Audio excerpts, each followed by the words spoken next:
Thank you very much, sir, for the opportunity. Thank you. JV Mathur ji, Professor Manoj Kumar Jha. शुक्रिया माननीय उपसभापति महोदय। मैं जेबी माथुर जी को ये कहना चाहूँगा कि राकेश भाई जो यहाँ बोले वो दिल से नहीं बोले, वो मतलब वो सब इंटॉलरेंट वगैरह का कोई मामला नहीं है। कई वर्षों से मैं जानता हूँ। नहीं, सब्जेक्ट पे ही आ रहा हूँ सर। सब्जेक्ट के सबसे बड़ा हिस्सा तो वही है। अगर वुड वाले फॉर्म में जा रहे थे आज सब्जेक्ट। एनीवे, माननीय उपसभापति महोदय, सच्चर कमेटी और रंगनाथ मिश्रा आयोग दोनों के संदर्भ में अब्दुल वहाब साहब का ये रेजोल्यूशन, मुझे बेहद खुशी है। लॉटरी से आता है ये रेजोल्यूशन, आज यहाँ आया और हम सब चर्चा भी कर रहे हैं। हमारे मंतव्य, हमारे रुझान अलग अलग हो सकते हैं, लेकिन 20% आबादी के प्रति अगर हमारा दृष्टिकोण उचित नहीं है, हमारे दृष्टिकोण में समग्रता में लेने का अगर भाव नहीं है, तो मैं समझता हूं कि चाहे $5 ट्रिलियन की इकोनॉमी बना लें या आलीशान महल खड़े कर लें, एक मुल्क के रूप में हम तन्हा महसूस करेंगे। ये मेरा मानना था। अब्दुल वहाब साहब ने जब रेजोल्यूशन के बारे में बोलने खड़े हुए, मुझे लगा कि एक विस्तृत फलक पर वो अपनी बात रखेंगे, लेकिन एक झिझक मैंने देखी, एक संकोच सा देखा। मैं डर नहीं कहूंगा, एक झिझक, एक संकोच, एक रिलक्टेंस जिसको अंग्रेजी में कहते हैं। सर, ये आज है देश के मुसलमानों में अधिकांश की यही हालत है। एक झिझक, एक संकोच, एक रिलक्टेंस। ये सर, मैं यकीन मानिए, मैं बस कुछ बातें रखूंगा। माननीय उपसभापति महोदय, प्लीज। समाज के अंदर ध्रुवीकरण है, इससे कोई इनकार नहीं कर सकता, और यह भी कोई इनकार नहीं कर सकता कि यह ध्रुवीकरण समाज के लिए अच्छा है, इलेक्शन के लिए अच्छा हो सकता है, चुनाव के लिए अच्छा हो सकता है, लेकिन ध्रुवीकृत समाज अंदर अंदर उसको दीमक चाटने लगता है। अड़ोस पड़ोस देख लीजिए, जो मजहब के नाम पर मुल्क बने, आज उनकी क्या हालत है। अरे वो तो एक भी नहीं रह पाए, भाषा मजहब पर भारी पड़ गई। बांग्लादेश का जन्म हुआ। हमारे यहां जो परिस्थितियां सर उठा रही हैं, उन सर उठाने वाली परिस्थितियों पर कब्जा करना होगा, क्योंकि हालात आज ये हो गए हैं माननीय सभापति महोदय कि हम कपड़ों से पहचानते हैं। तो जाहिद तंग नजर ने मुझे काफिर जाना, और काफिर यह समझता है मुसलमान हूं मैं। ऐसे अगर समाज बटेगा कि मेरी जुबान से, मेरी भाषा से, मेरे परिवेश से, मेरे परिधान से आप पहचान करेंगे, उसके आधार पर निर्णय करेंगे, तो वो समाज के लिए उचित नहीं है। क्योंकि इस रेजोल्यूशन का जो आखिरी जो वो एक्सपेक्ट करते हैं, वो लाइन बहुत महत्वपूर्ण है सर, मैं उसको पढ़ना चाहता हूं। The resolution urges the house to enact. Please Anil ji, आपकी तवज्जो चाहता हूं। मेरा अनुरोध है पीछे बैठे माननीय सदस्यों से, माननीय सदस्य जो पीछे बैठे हैं, please, we are having debates, please.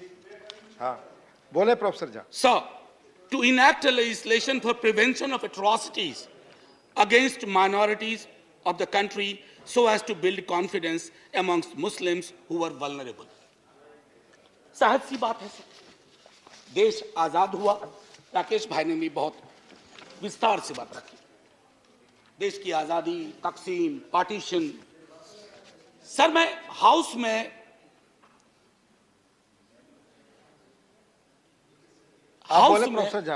Sir, असल में क्या है ना, मेरे अंदर का या राकेश भाई के भी अंदर का शिक्षक मरा नहीं है, तो अक्सर हम जब बोलते हैं जी सर, आप सिर्फ आपको मैं छात्र तो मान ही नहीं सकता।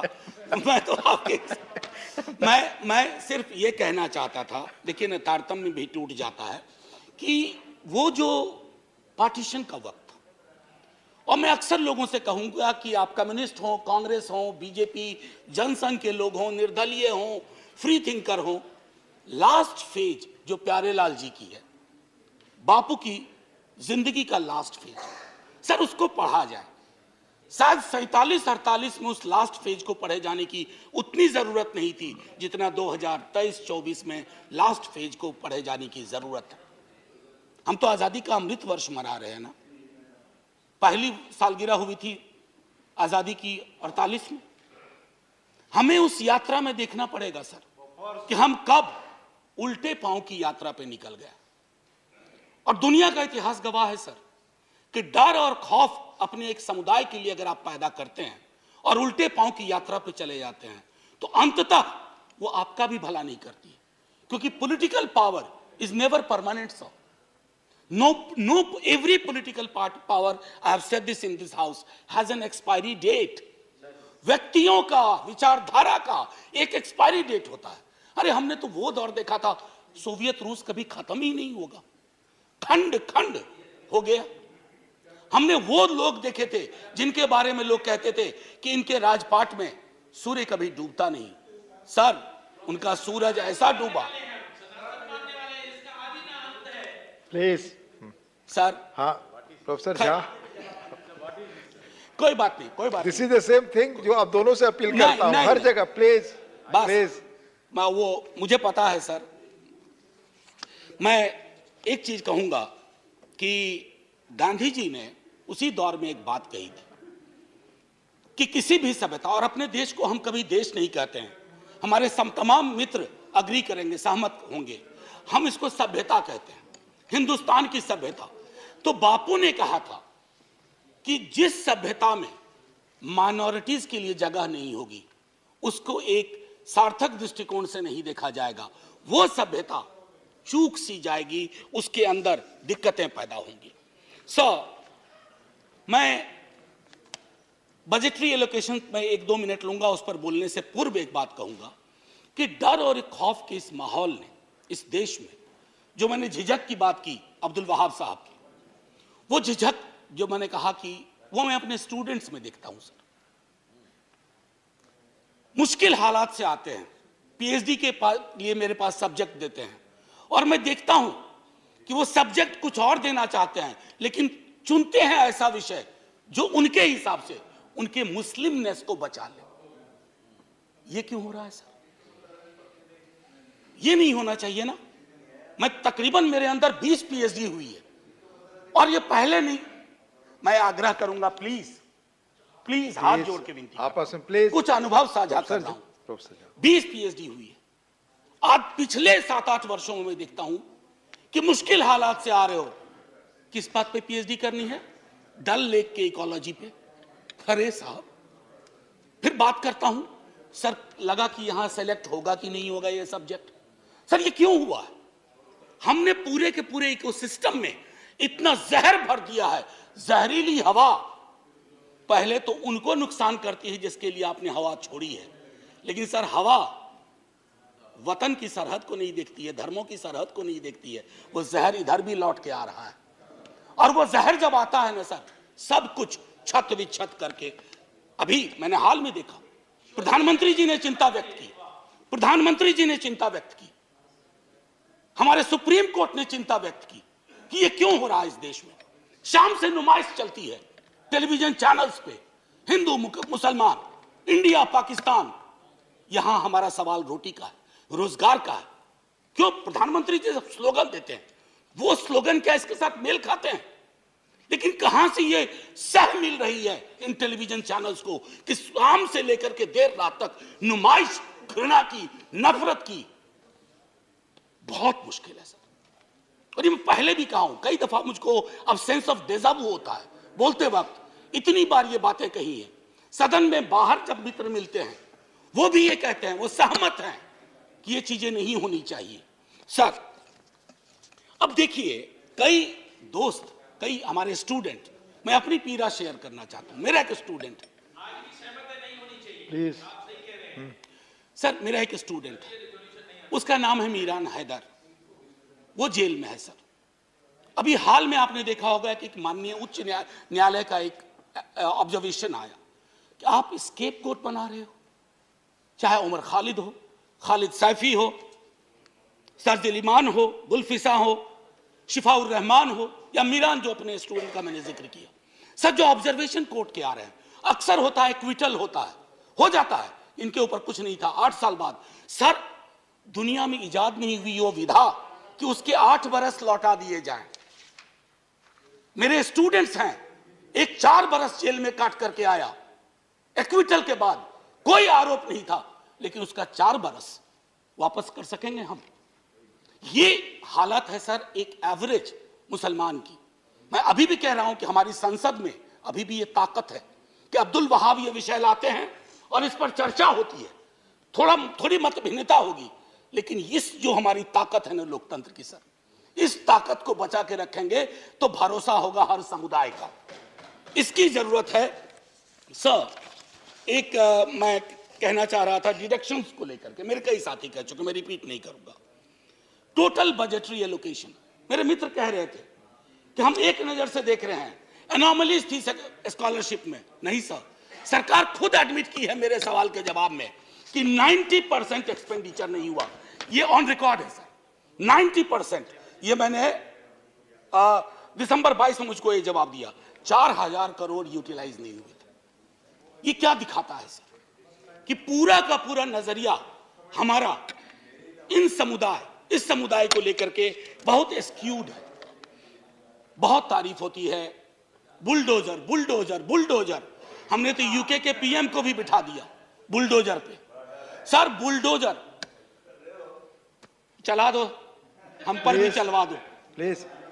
मैं यही कह रहा हूं सर, बुलडोजर जिस देश में सेलिब्रेट किया जाने लगे, उस देश में ये वक्त आ गया है कि लोग गंभीरता पूर्वक सोचें, क्या बुलडोजर प्रतीक हो सकता है किसी भी चीज का? अगर है तो कोर्ट को क्यों कहना पड़ता है? माननीय न्यायालय ने कहा फिर तो हमारा काम हम पर ताला लगा दो, बुलडोजर चला दो। और किसी को बुलडोजर बाबा के नाम से सेलिब्रेट किया जाता है। अब पता नहीं वो कैसे कंफर्टेबल है उस नाम के साथ, मैं तो नहीं हूं। सर मेरा ये कहना है कि जितने भी ह्यूमन राइट वॉच की रिपोर्ट देखें आपको स्पष्ट तौर पे मिलेगा, देश की और बाहर की मॉब लिंचिंग, हेट क्राइम्स, ये क्यों बढ़ रहे हैं 8 वर्ष में 9 वर्ष में अचानक मेरे देश में? ये गांधी नेहरू आजाद अंबेडकर का देश है। मैं जानता हूं नेहरू को लेकर के आपके अंदर बड़ी दुविधा रहती है। एक डिमोलिशन स्क्वाड है नेहरू को खत्म करने का, और मैंने इसी सदन में कहा है नेहरू कांग्रेस की प्रॉपर्टी और कॉपीराइट नहीं है, नेहरू इस देश की विरासत है। जितना हक नेहरू पे कांग्रेस का है, एक एक हिंदुस्तानी का है। मैं जानता हूं कि कांग्रेस के दूसरे प्रधानमंत्रियों के लिए आपको उतना नहीं करना पड़ेगा, नहीं मेहनत करते हैं अटैक करने में, नेहरू पे करते हैं, क्योंकि नेहरू अभी भी दीवार बन के खड़े हैं पार्लियामेंट्री डेमोक्रेसी को प्रोटेक्ट करने के लिए। उस दीवार को जब तक आप नहीं गिराएंगे तब तक आप अपना रियलाइज नहीं कर पाएंगे goal, whatever ulterior motives you have.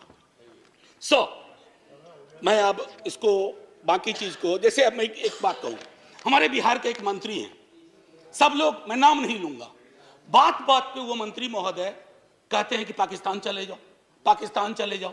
ना उनको क्षेत्रफल का अंदाजा है पाकिस्तान का, ना उनको कॉम्प्लिकेशन पता है कि पाकिस्तान कैसे भेजोगे अरबों लोगों को। मुझे तो एक ह्यूमन राइट एक्टिविस्ट अस्मा जहांगीर जी को आप जानते होंगे, मैं उनके स्मृति में एक भाषण के लिए मुझे बुलाया गया, मुझे मना कर दिया गया। तो पता नहीं वो मंत्री महोदय डेली कागज लेके बैठते हैं, इसको पाकिस्तान भेजो, उसको पाकिस्तान भेजो। अरे हम सबको भेज दोगे पाकिस्तान तो मंत्री जी आप किसके मंत्री रहोगे? आपका इलाका खाली हो जाएगा। अब वो सीमांचल गए, सीमांचल में पलायन हो रहा है, उन्हीं की पार्टी के लोगों ने कहा कि ये गलत बात है, कोई पलायन नहीं हो रहा। लेकिन आपको वो कैराना मॉडल ढूंढना था सीमांचल में। तो जब तक पूरा का पूरा अब मैं आपको छोटी वानगी देके खत्म करूंगा। एक मोहतरमा है, वो कहती है चाकू तेज रखना, पता नहीं कब जरूरत हो जाए। ये है सर, और इनको मन से माफी नहीं मिली थी एक बार। दूसरे हैं, if you want remain silent if somebody tries to kill our mother. ये गाय के बारे में है, सुना 14 तारीख को कॉ हक डे है। मैं भी कोशिश करूंगा सर, हालांकि हमको मरखानी गाय मिल जाती है अक्सर जिंदगी में। हाँ, भाग्य की बात है।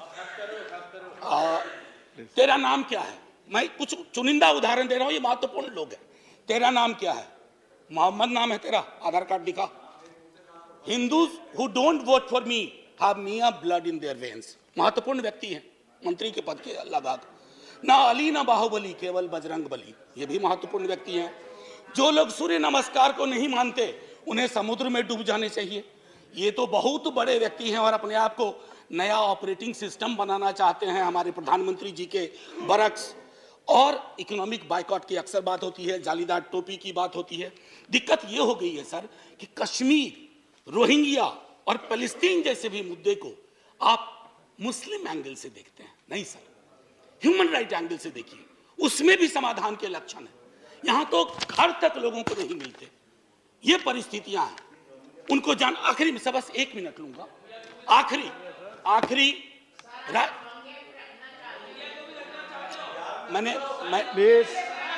Please no cross talking. आपको मौका मिलेगा बोलने का, इज्जत तो आप बोले। आपने सुना नहीं, मैंने कहा कि इन मुद्दों को भी मुस्लिम एंगल से मत देखो बस। प्लीज आपस में बातचीत नहीं, प्रोफेसर जहां बोले कंक्लूड कर प्लीज। नहीं, वो आदत नहीं है कि डोंट लिसन टू देम। मैं तो इसी चीज की पैरवी हमेशा करता हूं, you listen to us, I listen to you. Democracy is all about speaking and listening, more of listening than speaking. ये सबसे अपेक्षा है इस सदन में। जी सर, सबसे अपेक्षा है कि डेमोक्रेसी, जैसा आपने कहा, सुनने और धैर्य से जानने का, पर हर पक्ष से सबने सुनाने की, हर पक्ष से। सर आखिरी, मैं राही मासूम रजा बहुत बड़े लेखक हुए, आधा गांव लिखा, लेकिन एक व्यापक समाज में उनकी प्रसिद्धि हुई कि राही मासूम रजा ने महाभारत की स्क्रिप्ट लिखी थी, जो बहुत फेमस सीरियल हुआ था। मैं उनकी एक छोटी कविता पढ़ना चाहता हूं सर, आपकी इजाजत से। मेरा नाम मुसलमानों जैसा है, मुझको कत्ल करो और मेरे घर में आग लगा दो। मेरे उस कमरे को लूटो जिसमें मेरी बयानें जाग रही हैं, और मैं जिसमें तुलसी की रामायण से सरगोशी करके कालिदास के मेघदूत से कहता हूं, मेरा भी एक संदेश है। मेरा नाम मुसलमानों जैसा है, मुझको कत्ल करो और मेरे घर में आग लगा दो, लेकिन मेरे रग रग में मां गंगा का पानी दौड़ रहा है। मेरे लहू से चुल्लू भर महादेव पर फेंको और उस योगी से कह दो, महादेव अब इस गंगा को वापस ले लो। ये जलील तुर्कों के बदन में गाढ़ा गया लहू बनकर दौड़ रही है।